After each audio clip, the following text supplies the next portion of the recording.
Podcast un petit peu particulier aujourd'hui. Bienvenue sur Créateur de succès. Aujourd'hui, on n'a pas d'invité. Voilà, on n'a pas d'invité. C'est quelque chose qui peut arriver d'ailleurs, et c'est pour ça qu'on a décidé de faire cette vidéo. Parce que tout ne se passe pas comme prévu sur YouTube. Tout n'est pas beau, tout n'est pas rose, tout n'est pas facile. Il y a aussi l'envers du décor. Maintenant, on a créé 5 chaînes avec Nix et vous nous avez souvent demandé en commentaire d'en savoir un petit peu plus sur nous, qui on était exactement, comment on avait créé ces chaînes, pourquoi, dans quel but, les problèmes qu'on pouvait rencontrer et d'en savoir un petit peu plus sur nous. Donc on s'est dit que on n'a pas d'invité, problème, solution, on va faire un podcast un petit peu différent et répondre à ces questions-là. Comme ça, vous en saurez un petit peu plus sur nous et on va pouvoir vous dévoiler un petit peu l'envers du décor de YouTube. Avant de passer au podcast, si toi aussi t'as pas le temps pour créer du contenu vertical alors que c'est primordial pour se développer sur les réseaux sociaux aujourd'hui, Nexus Clip est la solution. Ils utilisent l'intelligence artificielle pour analyser les longues vidéos, détecter les moments clés et créer automatiquement des clips courts au format vertical accompagné de sous-titres animés. Parfait pour pouvoir créer du contenu court engageant. Pour cela, c'est très simple. T'as juste à créer un compte, sélectionner ta vidéo en question et Nexus Clip se charge de créer tous les verticaux les plus engageants possibles. Tu peux même driver ses recherches. Exemple tout bête, retrouve-moi le moment où je parle des techniques de vente les plus importantes. Et Nexus Clip te sortira les meilleurs verticaux possibles et engageants sur la thématique que tu viens de demander. Nexus Clip fait littéralement le travail à ta place et te fait gagner des heures. Si ça, c'est pas royal, et évidemment, on a une réduction pour toi, utilise le code créateur, ce qui t'offrira 10% de réduction sur l'offre mensuelle. Le lien est dans la description. On va vous donner quelques petits tips de par notre expérience. Et je crois qu'en date, la première chaîne qui a été créée, c'est sûrement la tienne, Nix. Donc tu vas pouvoir nous en dire un petit peu plus. Ça va se battre. Octobre 2021, tu avais déjà créé World Football Quiz ou pas? Ouais, je l'avais déjà créé, ouais. Ah bah c'est toi le premier, on va...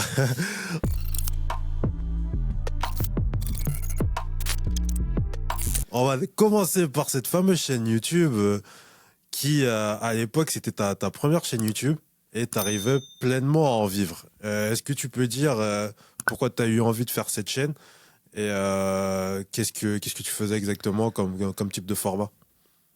Ouais, alors en fait c'est venu comme ça parce que à la base moi je suis beaucoup YouTube, j'ai toujours regardé YouTube, j'ai toujours adoré YouTube, c'est vraiment ma plateforme favorite et j'ai toujours voulu créer quelque chose sur Internet. Donc j'ai essayé de lier les deux et donc j'ai cherché un petit peu, c'était le début des chaînes qui marchent bien mais sans qu'il y ait le visage. Donc tu pouvais créer des vidéos sur n'importe quelle thématique sans qu'il y ait ton visage. Parce que pour moi, dans l'idée, ça a toujours été, t'es un YouTuber, c'est face cam, il y a ton visage et patati et patata. Mais il y a commencé à avoir ça qui sort et c'est devenu un peu un business, il y avait des formations autour, etc. Donc j'ai voulu me lancer là-dedans. Moi, ce que j'aime, c'est le foot, c'est le sport. Donc j'ai été dans cette niche-là, j'ai cherché un petit peu, je regardais ce qu'ils faisaient. Et en fait, un jour, je suis tombé, en m'intéressant un peu tout ça, l'algorithme, forcément, il me montre des choses. Et je suis tombé dans la niche quiz. Et j'ai vu qu'il y avait énormément de vues, mais très peu de chaînes. Il y avait une énorme chaîne qui était à 100K vues, 100K abonnés, mais sinon, il n'y avait pas de concurrents. Donc je me suis dit, je vais essayer de créer des quiz de foot. Il n'y a pas de concurrents, il y a beaucoup de vues, il y a beaucoup de demandes. Pourquoi pas? Et donc j'ai créé ça. Ça a mis du temps à prendre, ça a mis 3 mois. Aujourd'hui, c'est quelque chose qui est bien pour ceux qui se lancent, c'est que les premières vidéos sont boostées.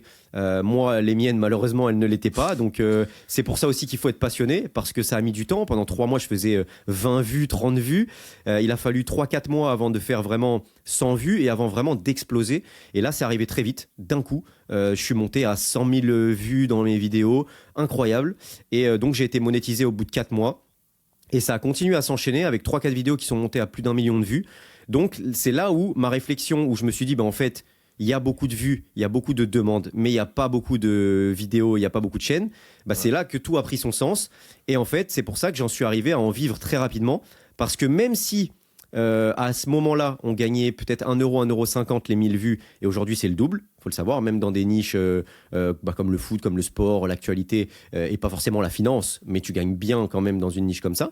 J'arrivais à en vivre parce que je me souviens à un moment donné, j'étais en boîte avec des potes et j'avais 80 000 vues les 48 heures, et donc je me disais, en fait là ce soir, je peux payer une bouteille, j'ai 200 balles qui va tomber.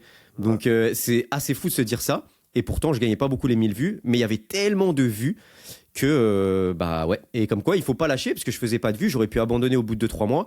Et je reviens sur le fait d'être passionné, c'est important, et surtout d'y croire aussi en tes idées, parce que j'aurais pu arrêter au bout de 2 mois, 3 mois. Ben finalement, c'est venu au bout de 4 mois. Et ouais, ça m'a permis d'en vivre. Et ça a duré jusqu'au mois d'août. Donc ça a duré en fait 1 an. Et au mois d'août, je me suis fait démonétiser totalement ma chaîne. Attends, on va y arriver juste là. On va arriver à ce sujet juste après. Avant d'en parler, j'aimerais que tu nous dises quel système que tu avais mis en place. Parce que je sais que tu faisais des vidéos quiz.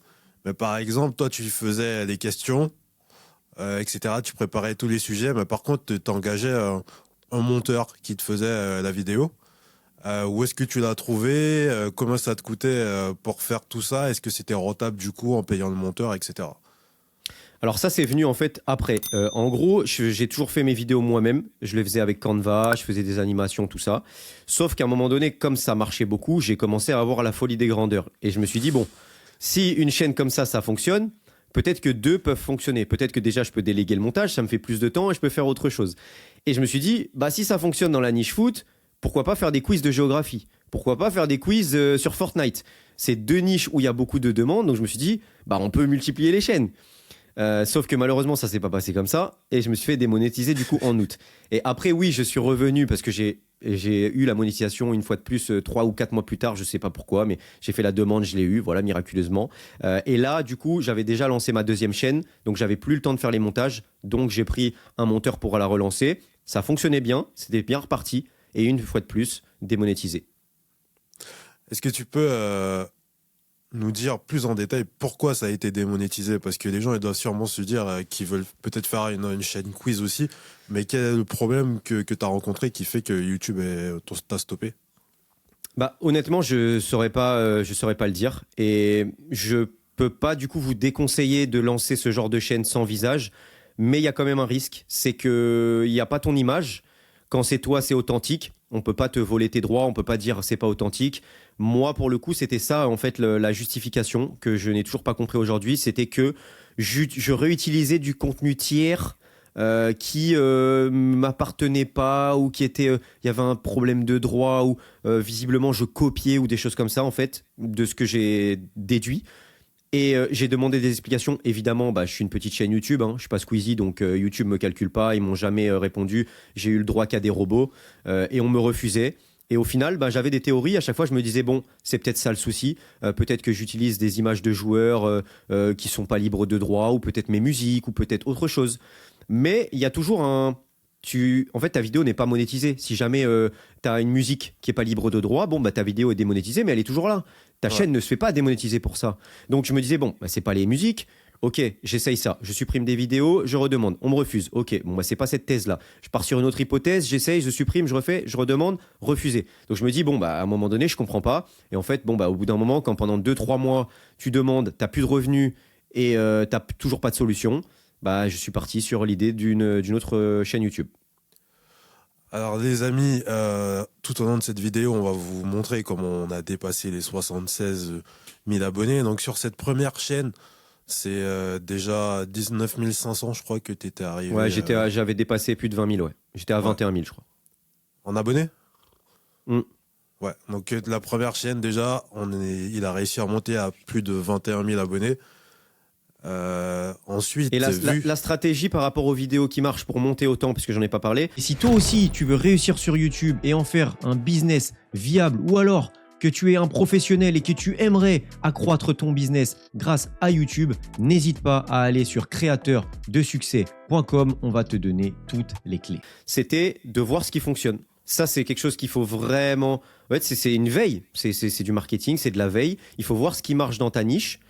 Et tu le refais, tu le fais à ta sauce évidemment, tu as tes idées et tout, mais il faut savoir ce qui marche pas. Il faut toujours regarder ce qui marche et ce qui marche pas. Donc je voyais sur la chaîne numéro 1 les thèmes qui marchaient le plus et je le faisais à ma sauce, ou alors je remixais un petit peu, je faisais un thème un peu différent mais dans le même style.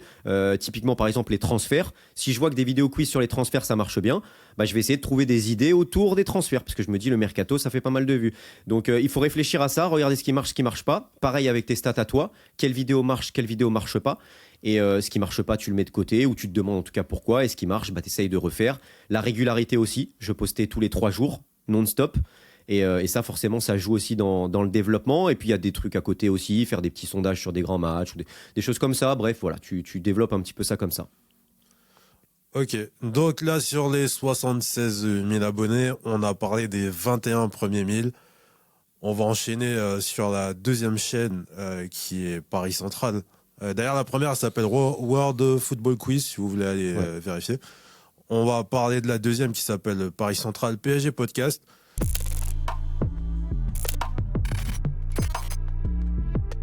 Qui est une chaîne que j'ai créée en octobre 2021, donc ça fait 3 ans. Voilà. Ouais, ça remonte. Hein.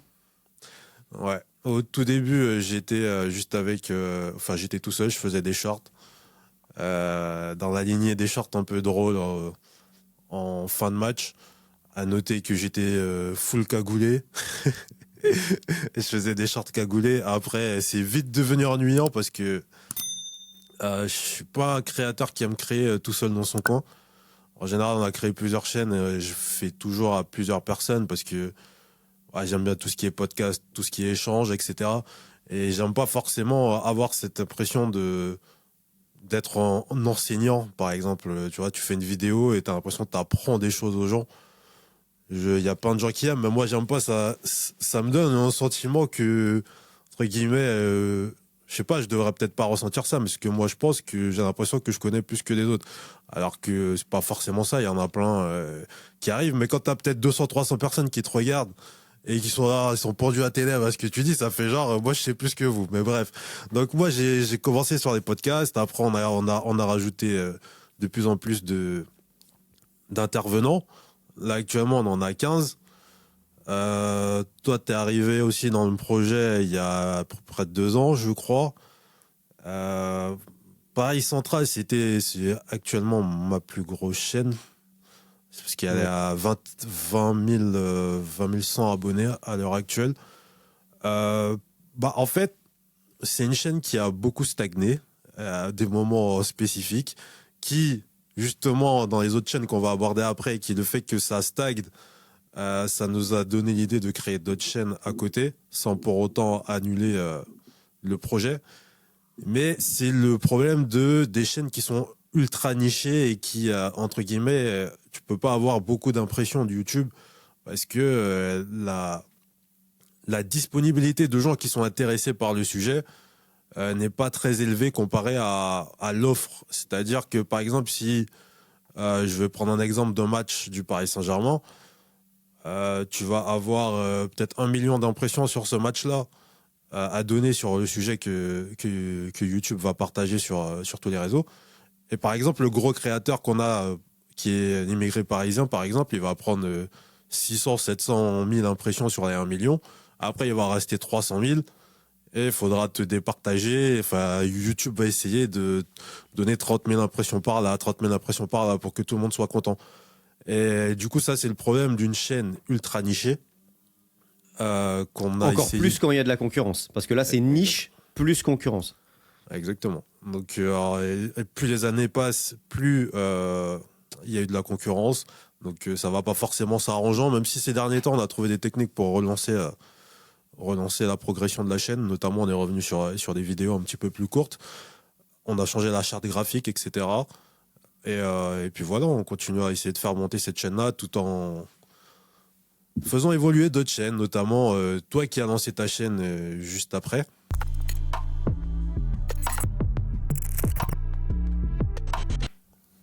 Ouais, bah ma chaîne, elle est arrivée parce que justement, je m'étais fait démonétiser. Du coup, la première chaîne, et donc au bout de 2-3 mois, je me suis dit bon, il faut trouver une solution. Et j'ai toujours eu envie de parler, de m'exprimer sur ce que j'aime, et notamment le foot et le PSG, même s'il y a plein d'autres sujets que j'aime en dehors du sport et dont je pourrais parler. Mais bon, on va éviter de s'éparpiller. Mais ouais, et puis mes potes me disaient souvent pourquoi tu parles pas des vidéos, pourquoi tu fais pas des vidéos sur le PSG, pourquoi tu parles pas de ci, de ça, etc. Donc finalement, c'est naturellement que c'est arrivé, surtout que par rapport à ce qui m'est arrivé à la chaîne précédente, c'était un petit peu ça, c'était le fait que on parle de l'authenticité. Là, je me suis dit, en fait, c'est moi. Là, le produit, entre guillemets, c'est moi. On pourra plus m'enlever la monétisation parce que c'est pas authentique. Là, c'est moi. Donc, je me suis dit, ça peut être une bonne chose parce que j'allie la passion, l'envie et forcément le fait de ne pas avoir cet inconvénient de l'authenticité. Donc j'ai lancé cette chaîne-là donc Rekoba première vidéo le 26 septembre 2022, donc il y a un petit peu plus de 2 ans. Et là, ça a été très différent parce que il y a beaucoup d'actualités. D'ailleurs, ma première vidéo, c'était un débrief de France-Danemark. Donc forcément, j'ai fait 250 vues à peu près. Rien à voir avec les premières vidéos que je faisais sur World Football Quiz. Parce que forcément, après un match de l'équipe de France, tu postes, tu as des impressions, il y a l'actualité, il y a la demande. Et donc, on promouvoit un petit peu ta vidéo. Et là, j'ai eu rapidement quelques abonnés qui sont venus. J'ai commencé à faire d'autres vidéos. Et puis, c'est venu assez vite. C'est vrai que je me suis développé assez vite. Et comme c'est du personal branding, c'est ton image. Donc, c'est toi qui travailles ton image, le personnage, entre guillemets, même si je ne joue pas un rôle. Mais ouais, c'est différent. C'est une chaîne qui est différente. Ça tourne autour de toi. Donc, c'est aussi...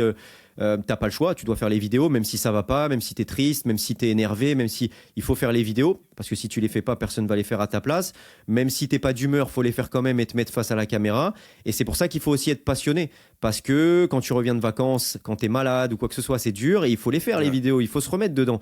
Et c'est toi et voilà, il y a pas ton monteur qui va faire la vidéo à ta place. Donc c'est un choix aussi, il faut être passionné et il faut pas avoir peur de se mettre face caméra. Maintenant, je pense qu'aujourd'hui, il y a beaucoup de techniques quand même pour se développer.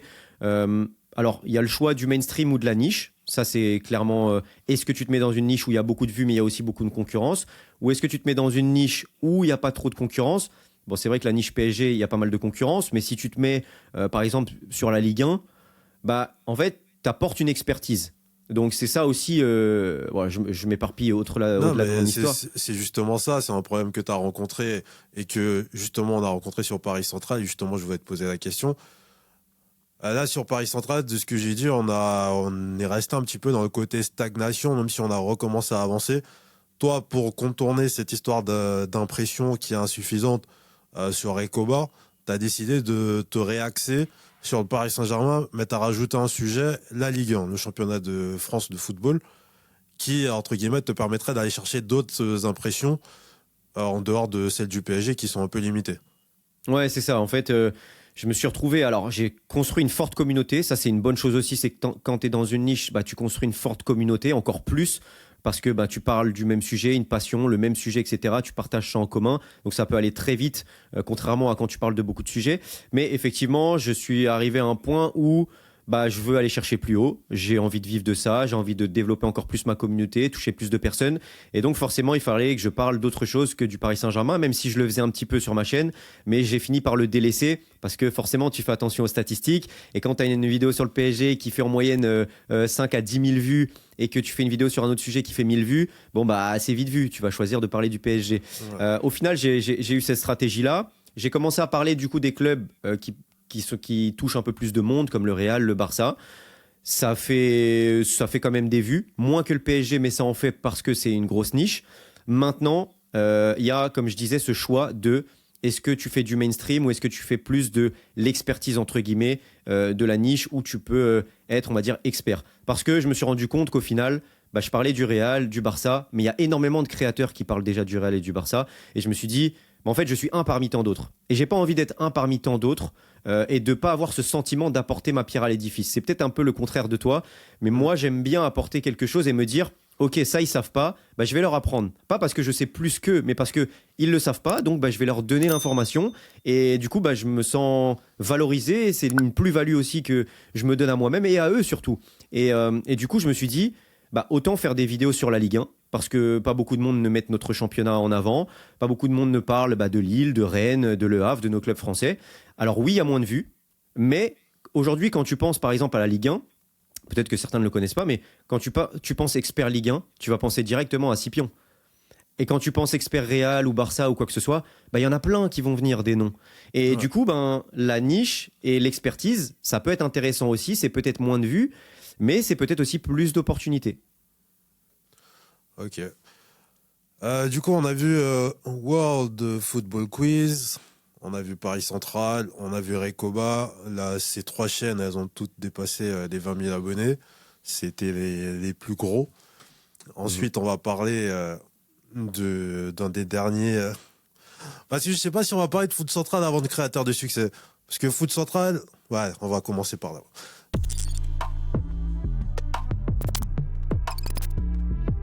Foot Central est une chaîne qui a commencé il y a, j'ai envie de dire, 2 ans. 2 ans. 2 ans de base. Ah oui, c'est vrai. Elle a été commencée il y a 2 ans.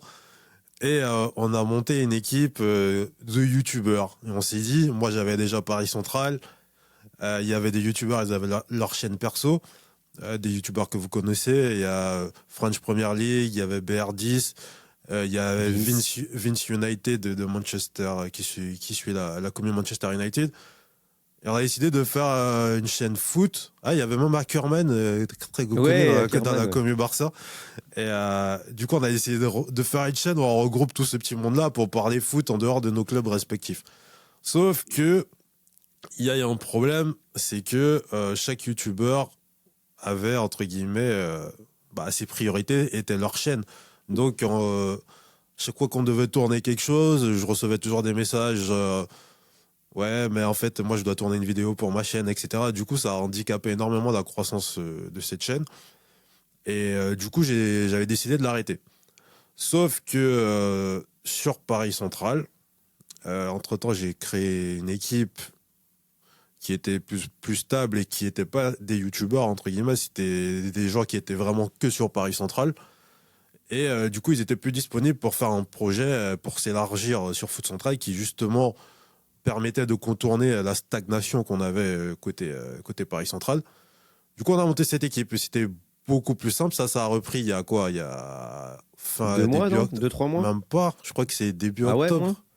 Ouais, 2 mois, quoi. Ouais, 2 mois, ouais. Bientôt 2 mois. Et du coup, là, c'est reparti, mais vraiment très, très fort. Et du coup, sur celui-là, je me suis associé à Recoba, justement, avec un autre de nos collègues. Et on a... Parce que là, par exemple, la plupart des youtubeurs, ils ont leur chaîne et ils font tout. Et là, sur celle-là, on a décidé de s'associer et que chacun joue sur ses forces. C'est-à-dire que la vidéo, elle va sortir. Moi, je vais faire en sorte que le titre il soit le mieux possible. Si vous allez sur Foot Central, vous allez voir des miniatures, elles sont exceptionnelles. Du coup, c'est Recoba qui les fait. Et après, on a notre associé Une petite équipe de journalistes. Ouais, qui s'occupe de, entre guillemets, tout ce qui est rédaction, qui va voir quel sujet qu'on aborde et tout. Et après, nous, on va essayer de filtrer tout ça avec notre expérience sur YouTube. Donc, du coup, là, on est passé sur un autre système, parce que beaucoup de youtubeurs sont des youtubeurs, mais là, avec ce changement, cette création de chaîne, on est passé en tant que média. Là, on est devenu clairement un média, avec plusieurs chaînes à l'intérieur. Et c'est d'où la transition qu'on a, notamment avec Créateur de Succès, qu'on va parler après. Toi, sur Foot Central... Ça fait un petit écosystème au final, avec une chaîne où on parle des gros clubs de foot. Et si tu veux entendre parler du Paris Saint-Germain, parce que tu n'en vois pas sur cette chaîne, eh ben, tu as la chaîne Paris Central. Et pareil sur Paris Central, s'ils veulent entendre parler foot, ils ont la chaîne Foot Central. Et on parlera pas de la future chaîne qui va arriver, mais voilà, ça fait tout un petit écosystème. Ah oui, c'est ça... En fait, on essaie de taper dans le maximum des impressions disponibles sur YouTube. C'est-à-dire sur les chaînes à venir, dont on va pas parler bien évidemment, mais qui vont arriver bientôt, tout ce qui se fait sur YouTube, on va essayer de le faire à terme. Souvent, on va vous dire de ne pas vous éparpiller. En règle générale, les gens, ils ont raison. Mais ça, c'est quelque chose qui est valable quand vous êtes tout seul. Je pense que du moment où vous avez une équipe et que chacun fait ce qu'il sait faire et que c'est bien structuré, il n'y a pas de raison de pas un petit peu s'éparpiller, surtout si, comme Rico il a dit, une chaîne va amener du trafic sur l'autre chaîne, donc c'est assez infini. Et du coup, la boucle, elle est bouclée, et puis on en profite, j'espère. Oui. Ok, donc celle-là, actuellement, elle est à 7000 abonnés. Jeune petite chaîne qui était quand j'avais laissé peut-être mourir à peut-être 1000 abonnés, donc elle a pris plus 6000 assez rapidement depuis octobre. Donc pas mal du tout. Elle monte plus rapidement que la chaîne principale Paris Central, donc c'est très bien. On va maintenant aborder cette chaîne Créateur de Succès, qui a peut-être un peu rien à voir avec les autres,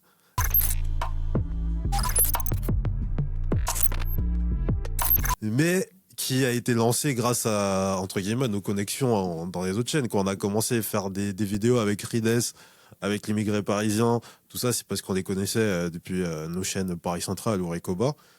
Et du coup, je sais pas pour toi, mais moi, ça me rajoute une autre activité, une autre perspective sur ce qu'on fait sur YouTube et vraiment une autre stratégie. Parce que là, on a utilisé, sur Paris Central, on a utilisé l'actualité. Tout ce qui est trending, etc. Et là, sur Créateur de succès, on utilise un autre levier pour faire monter la chaîne. C'est, entre guillemets, ramener les audiences des autres personnes. Là, chaque fois qu'on fait un podcast avec un YouTuber, du coup, il ramène une partie de son audience et au final, ça grandit petit à petit. Et surtout, ce qu'on a voulu développer sur cette chaîne et qu'on va essayer de développer sur les prochaines chaînes qu'on a prévu de faire, c'est sortir un petit peu de l'actualité. Parce que Recoba et moi, on travaille beaucoup pour des choses qui meurent, en fait. C'est comme si on travaillait pour construire des fleurs. Voilà, comme si on était la nature, on essayait de faire des fleurs et au bout de 2-3 jours, la fleur, elle était Ouais, fanée. en fait, créateur de succès, ça regroupe plein de choses, plein d'avantages plein d'avantages grâce à ce qu'on a pu faire auparavant et plein de réponses à des inconvénients auxquels on a été confronté auparavant. Et du coup, on a développé un réseau, on a aussi, créé quelque chose qui n'existait pas avant, parce qu'il y a des podcasts, oui, ça existe des podcasts où tu interviews des gens, où tu en sais un petit peu plus sur des créateurs, mais dans la niche, par exemple, où on les entendait pas, ces personnes-là. On a mis des personnes en avant qu'on ne voit pas sur d'autres podcasts parce qu'on voit toujours les plus gros, toujours les mêmes personnes.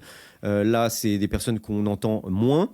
Et effectivement, ça répond aussi à plusieurs questions. Le fait que ce soit des vidéos qui durent dans le temps, c'est pas de l'actualité, c'est un catalogue qui dure dans le temps. À chaque fois qu'on fait un nouveau podcast, ça fait effet domino sur les autres puisque les autres sont regardés. À chaque fois qu'on nous découvre, les personnes regardent plusieurs vidéos et c'est des vidéos qui durent dans le temps, chose qu'on n'a pas sur nos chaînes à nous, Recoba ou Paris Central ou Foot Central. Donc c'est des vidéos qui durent, donc forcément de l'argent qui rentre un peu plus dans le temps aussi. Ça a permis aussi de jouer aussi sur nos contacts, forcément, puisqu'on a pu trouver des invités assez facilement dès le début pour démarrer la chaîne. C'est effectivement ça aussi, c'est que ça ramène les audiences de ces personnes-là. Et aussi, c'est notre expertise quelque part, puisque c'est le sujet de cette vidéo, le fait d'avoir créé plusieurs chaînes, d'avoir fait monter et monétiser plusieurs chaînes. On a maintenant une expertise sur YouTube avec cette expérience depuis 2 ou 3 ans, depuis presque 3 ans maintenant, même plus, qui fait que on sait de quoi on parle et on peut apprendre des choses à des nouveaux créateurs, à des créateurs qui ont envie de se lancer ou à des créateurs qui sont en difficulté. Et ça peut donner un échange intéressant. Et c'est aussi pour ça qu'on a décidé d'en faire des formations, que ce soit particulier ou entreprise. Parce que forcément, avec toute l'expérience, on a de quoi donner. Ça fait partie aussi de ce que j'aime faire, comme sur ma chaîne, d'apprendre aux gens. C'est quelque chose qui me fait plaisir, comment dire, ça me donne de la plus-value, quoi, de la valeur. Et j'aime faire ce travail-là. Donc, en fait, tout ça est venu un petit peu naturellement. Et forcément aussi avec une idée, évidemment, monétaire, qui était sur un business plan totalement différent des chaînes qu'on a pu avoir auparavant. Ouais, c'est exactement ça. Déjà, pour revenir sur la connexion entre les chaînes, on va pas se cacher. Des fois, on a invité des intervenants qui, entre guillemets, ont travaillé pour les deux chaînes. C'est-à-dire que, par exemple, quand on a invité Yanis, l'immigré parisien, il est venu, il a fait l'interview sur cette chaîne et il a fait grave monter. Mais en même temps, vu qu'il était déjà là, on a fait 2 vidéos pour notre chaîne Paris Central et on a gagné 1000 abonnés sur cette chaîne-là aussi. Et du coup, quand on a créé Créateur de succès, c'était aussi pour pallier à un problème qu'on a sur Paris Central et sur Recoba, c'est qu'on est ultra dépendant des sponsors. Chose qu'on n'est pas sur Créateur de succès parce qu'on a pu créer une formation qu'on peut vendre, on peut travailler avec des professionnels. Comme il a dit, on a un savoir-faire. Alors que sur les autres, s'il n'y a pas un sponsor qui vient te taper à ta porte, tu vas te prendre que les revenus publicitaires YouTube et qui sont pas qui sont bien, c'est mieux que rien. Et comparé aux autres plateformes, on est largement. C'est vraiment clairement la meilleure niveau rémunération. Mais pour mettre une personne, voire deux personnes à plein temps là-dessus, ça peut pas couvrir en salaire, ne serait-ce qu'en SMIC, à part si tu fais énormément de vues. Alors que, par exemple, pour vous donner un ordre d'idée, cette chaîne a beaucoup moins d'abonnés que Paris Central, par exemple. On est à 4100 sur Créateurs de Succès, je crois. Et on a déjà gagné plus en sponsor sur celle-là que sur Paris Central. Donc, en fait, il y a des choses à prendre en compte avant de lancer sa chaîne. Et c'est-à-dire que moi, par exemple, quand j'ai lancé Paris Central, j'ai voulu lancer me lancer dans quelque chose que j'aimais, qui était le Paris Saint-Germain. Mais j'aimerais vraiment vous dire de faire attention à ça, parce que moi, par exemple, ma passion pour le Paris Saint-Germain, elle a été un peu altérée par la création du podcast. C'est-à-dire que c'est tellement devenu un travail que j'aime toujours le club. Mais là, par exemple, si je dois être tout à fait honnête avec vous, on est le 26 novembre. Il y a un match ce soir, un match très important. Très important pour le club. Mais moi, mon focus aujourd'hui, il est sur le plateau que j'ai à faire ce soir, les miniatures que je dois préparer pour le match de ce soir, etc. Il y a le côté professionnel qui, avant de faire le podcast, je serais en train de trembler, me dire j'espère qu'on va gagner ce soir, etc. Alors que là, c'est pas vraiment dans ma tête, ça passe au secondaire. Donc c'est vraiment faire attention à protéger votre passion. C'est-à-dire que si vous aimez vraiment quelque chose, essayez de le faire peut-être pas trop de manière business. Parce que vous voyez, il y a des youtubeurs qui aiment faire ce qu'ils font, mais ils le font peut-être une fois par mois sur YouTube. Ils te font une grosse vidéo une fois par mois. Nous, on est sur de l'actu. C'est très très dur parce que on peut être en train de faire X ou Y chose, et là, il va se passer quelque chose, il va falloir que tu cours dans ton studio et que tu fasses la vidéo. Et ça peut t'altérer un petit peu ta passion. Je dis pas que je suis plus passionné, mais au fil des années, vu qu'on est devenu un média, moi, je me suis mis plus en retrait. Vu que je dois gérer tout ce que je dois gérer au niveau des sponsors, au niveau du studio, etc. Et c'est une option qu'on peut utiliser, c'est d'avoir des intervenants. C'est-à-dire que Paris Central, je le gère toujours, mais je suis moins face caméra.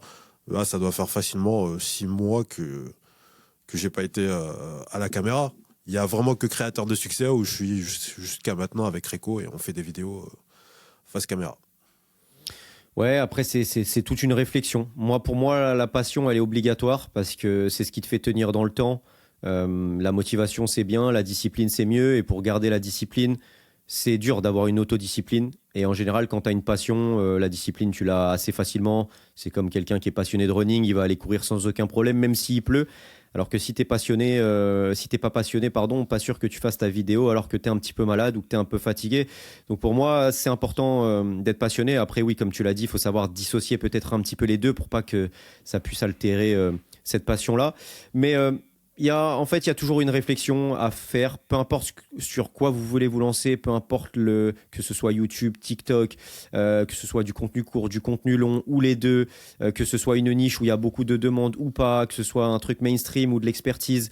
Il y a toujours les bons côtés et les mauvais côtés, mais l'important c'est d'avoir une réflexion déjà en amont, de se dire vers où je vais, vers quoi je vais, est-ce que déjà je peux durer dans le temps ? Donc déjà avoir suffisamment d'idées, de vidéos ou quoi que ce soit, bien regarder ce qui se passe dans votre niche. Est-ce qu'il n'y a pas déjà trop de monde parce que ça pourrait vous mettre du temps à grimper. Et qui dit temps dit peut-être abandonner. Donc ça, faut y réfléchir aussi. Et sincèrement, ouais, il y a des petites chaînes, des petites niches qui gagnent beaucoup plus d'argent, qui ont des sponsors, alors qu'ils ont 3-4 000 abonnés et qui gagnent plus que des chaînes qui ont 30-40 000 abonnés. L'immigré parisien nous le disait, il a plus d'1 million d'abonnés sur YouTube. Bah, il n'a pas beaucoup de sponsors. Et il a eu très très peu de sponsors, alors qu'il a eu le temps de monter jusqu'à 1 million d'abonnés. Et pour autant, nous, au bout de 3-4 000 abonnés ici, on a déjà eu un sponsor. Moi, au bout de 15 000, j'en ai eu un. Donc, tout dépend en fait de la niche où tu es. Et tu n'as pas besoin d'avoir énormément de vues pour tout ça. Et pareil au niveau de la conversion, tu peux avoir 30 000 personnes, mais si c'est 30 000 personnes qui ne sont pas forcément engagées, qui ne sont pas forcément fidèles à toi et qui n'ont pas forcément confiance en toi, eh ben, tu peux avoir 2000 ou 3000 personnes dans ta communauté et avoir un taux de conversion bien plus élevé. Moi, je pense toujours à Nabil, un pote à moi qui a lancé une chaîne YouTube avec un coaching derrière. Il a fallu 10 000 vues, 5 000 vues avec une chaîne à 1000 abonnés pour avoir assez de coaching pour se dire, OK, là, j'ai trop de coaching, je monte le prix. Donc, ça veut rien dire. Il faut surtout se focus, je pense, sur ce que vous aimez, ce que vous êtes capable de faire sur le long terme, parce que ça prend du temps, encore plus aujourd'hui. Rien n'est impossible pour se lancer sur YouTube aujourd'hui, mais ça prend un peu de temps. Donc, bien réfléchir, bien définir la stratégie, avoir le minimum de matériel, mais il faut penser aussi business, surtout si vous voulez en vivre et que vous avez cette réflexion de vous dire, dans quelques mois, je veux que ça me rapporte de l'argent. Il faut penser un petit peu au business et pour ça, il faut bien réfléchir en amont à se dire quelle perspective je peux avoir. Est-ce qu'il y a des sponsors dans ma niche et est-ce que je peux vivre de ça à terme si jamais je fais le contenu qu'il faut. Vous allez me dire 5 chaînes YouTube, c'est probablement assez. Mais non, c'est pas assez pour nous. Parce que, et maintenant, ce qui va se passer, c'est qu'on va continuer à travailler sur ces 5 chaînes YouTube. Mais on travaille actuellement sur la structuration de 2 autres chaînes YouTube qui devraient pas tarder à être produites. Et notamment, on pense aussi à avoir un côté physique, à avoir notre propre studio pour faire plus de vidéos avec de meilleures qualités, etc. Donc là, ça va être sur la suite. C'est vraiment passer de YouTubeur à un média classique, entre guillemets. C'est vraiment sur ce qu'on va travailler les prochaines années, enfin les prochains mois, les prochaines années. Et puis voilà. Ouais. Et puis tu parlais Attends, je reprends. Ouais, tu parlais aussi de tout à l'heure de Foot Central, le début avec les youtubeurs, etc. C'est des youtubeurs d'ailleurs avec qui on est toujours en contact et des personnes avec qui on a grandi, avec qui j'ai grandi. Et ça, c'est important aussi de s'entourer d'autres créateurs pour savoir ce qui se passe, encore plus quand c'est des personnes qui touchent à ta niche, qui touchent à ce que tu fais, pour pouvoir s'entraider, pour pouvoir se donner des conseils, pour pouvoir grimper avec d'autres personnes. Ça, c'est important parce que c'est de l'expertise, c'est des choses que tu apprends, c'est de l'expertise que tu emmagasines grâce à d'autres personnes. Donc voilà, tout conseil est bon à prendre et bien s'entourer de ces personnes-là, c'est toujours intéressant. Les amis, n'oubliez pas de liker et de vous abonner pour faire grandir cette chaîne, pour qu'on ramène encore de plus gros invités qui vont vous donner encore plus d'informations et plus de secrets sur comment ils ont réussi sur YouTube. Si vous voulez aller plus loin, n'hésitez pas à aller sur notre site créateurdesuccès.com où on a des programmes, on a même des secrets de youtubeurs qu'on n'a pas postés sur la chaîne mais qui sont sur le site internet. Donc allez-y et on vous dit à bientôt pour le prochain épisode. Si t'as aimé cette vidéo, t'aimeras aussi celle sur Esprit Dog, comment ils ont construit un empire à partir de leur passion pour les chiens, ou celle de Alex de Castro qui vit de sa passion pour le foot et ça depuis Tokyo. Like et abonne-toi pour ne pas rater les prochains épisodes.